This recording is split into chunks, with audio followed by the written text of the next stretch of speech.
She cheated. Even now, those words scrape against my chest like broken glass. You live your life believing you've chosen the right person, the one who would stand beside you through storms and sun.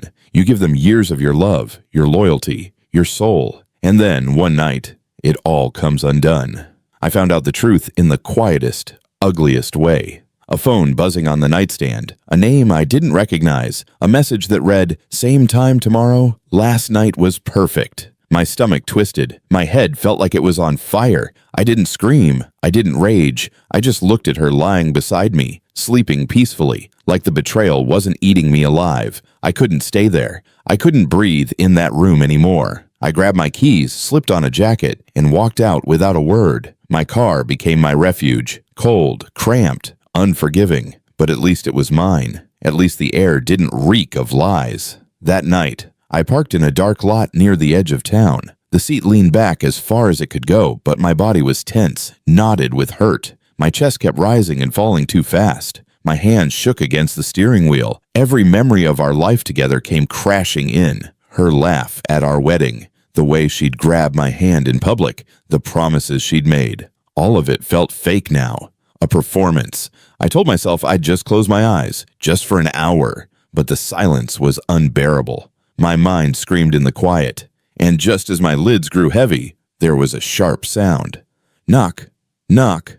At first, I thought I was imagining it, but then again, knock, knock. I shot upright, heart racing. My breath fogged the window. Through the glass, a silhouette appeared. A woman, maybe late 40s, bundled in a coat, her expression concerned. I cracked the window, cautious. She leaned down and said softly, "You shouldn't sleep here. It's freezing." I didn't know her, a complete stranger, but something in her voice was steady, warm, grounding. I swallowed hard and managed to whisper, I don't have anywhere else to go." She studied me for a moment, not with judgment, not with pity, but with an understanding I didn't expect. Then she said, "Come on, there's a diner just down the street." I was headed there. At least get some coffee, warm up. Part of me wanted to say no. I wanted to sink deeper into my misery, to disappear. But another part of me, the part that still clung to survival, opened the door and stepped out. We walked to the diner. The air outside bit against my skin, but her presence beside me felt like a shield. When we sat down at a booth, she ordered 2 coffees without asking me. Then she looked me dead in the eye and said, "You look like a man who's lost something he thought he couldn't live without." The words broke something in me. My throat tightened. For a second, I thought I might cry right there, in front of this woman whose name I didn't even know.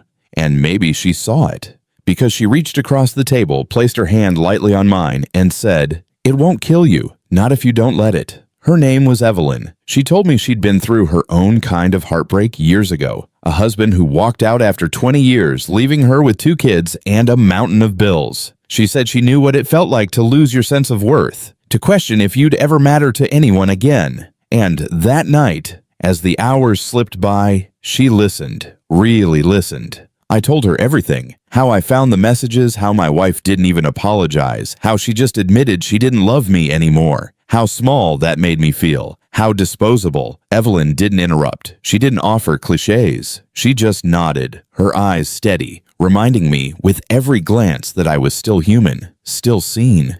At one point she said, "Sometimes the people we think will love us forever are just borrowed time, but their leaving doesn't mean you stop being worthy of real love." Something in those words rooted itself in me. I realized I'd been carrying her betrayal like a badge on my skin, as if her failure was mine. But sitting there across from a stranger who cared enough to pull me out of my car on a freezing night, I started to believe maybe I wasn't broken beyond repair. We stayed at that diner until dawn. Coffee cups emptied, plates cleared, the world outside slowly waking up, and when the sun began to rise, she looked at me and said, "Go home."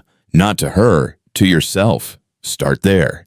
I drove back as the sky turned pink. I didn't step into my house. Not yet. I parked a block away and just watched it from a distance. It wasn't a home anymore. It was just walls and lies. But in that moment, I realized something. My wife's betrayal didn't define me. Her choices weren't my sentence. That night in the car, I thought I'd reached the end of myself. But Evelyn's knock on my window reminded me, there are always people who will see you when you feel invisible. There are always chances to start again, even if they come from the most unexpected places. Weeks later, she called. Yes, my wife. She cried, begged, promised to change. For a flicker of a moment, my heart wanted to believe her. But then I remembered Evelyn's words, "Go home to yourself." And for the first time in a long time, I chose me. I told her no. I told her she had her chance, and she threw it away. And when I hung up, the silence didn't scare me anymore. It felt like peace. That night, I lost my marriage. But that night, I also gained something else. Strength, clarity, the courage to move forward. And all because a stranger knocked on my window and reminded me that even in the darkest hours, life still has a way of showing you light.